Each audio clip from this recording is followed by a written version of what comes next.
Hello and welcome to this week's Climate Dispatch. Johanna Miller, Vermont Natural Resources Council, joined as always by my colleague Dan Fingus. And today we are once again joined by Ben Edgerly Walsh, the Climate and Energy Program Director at VPIRG, friend, neighbor, and ally. And this week, again, these are the last days of the legislative session, so there's tons happening. One thing we really wanted to bring to your attention this week is that the data center bill in Senate Natural Resources Energy started to get testimony last week, and they're deep in it again this week. We are deep in it as well, wanting to ensure protections for Vermonters if and when these potential big projects get deployed. So I wanted to turn it over to Ben to give you a sense of the status of the conversation and more so what we're hoping to see in a protective, proactive data center siting bill. Ben, tell us about it. Absolutely. So you've probably heard a little bit about data centers.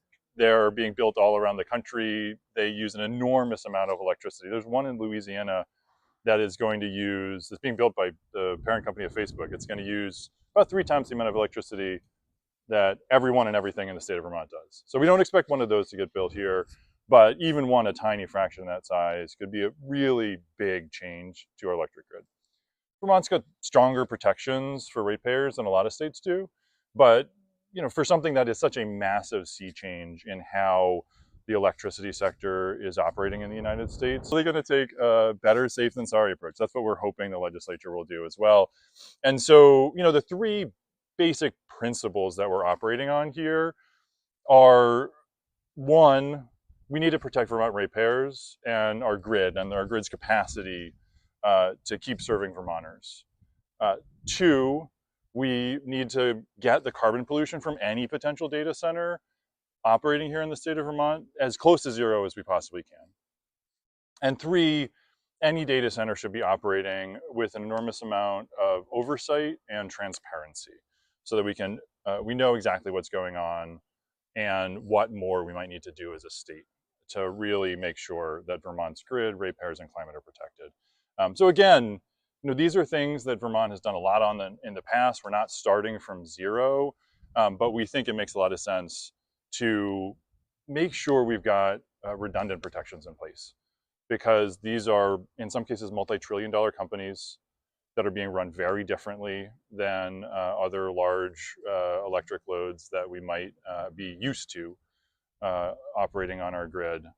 And so the House took this bill up earlier this legislative session. They passed a strong bill. We think Vermont would be a lot better off if a data center came to town with this bill than without it, as it stands right now.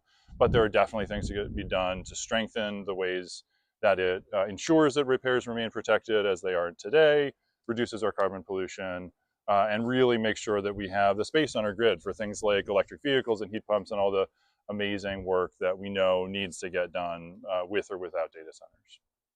Well, thank you so much, Ben. I know that you've been really involved with this and making sure that the senators and the House members before that were getting the best information. And I know you're fighting really hard to make sure that especially the renewable energy and the ratepayer pieces are as strong as possible. You all can do your part too. Today is the day to call your senators and say, we need the strongest data center bill possible. We need to protect Vermonters. We need to protect ratepayers. We need to protect Vermont and our environment. So please call your senators today. Thank you so much, Ben. Thank you all for watching. We'll see you next week.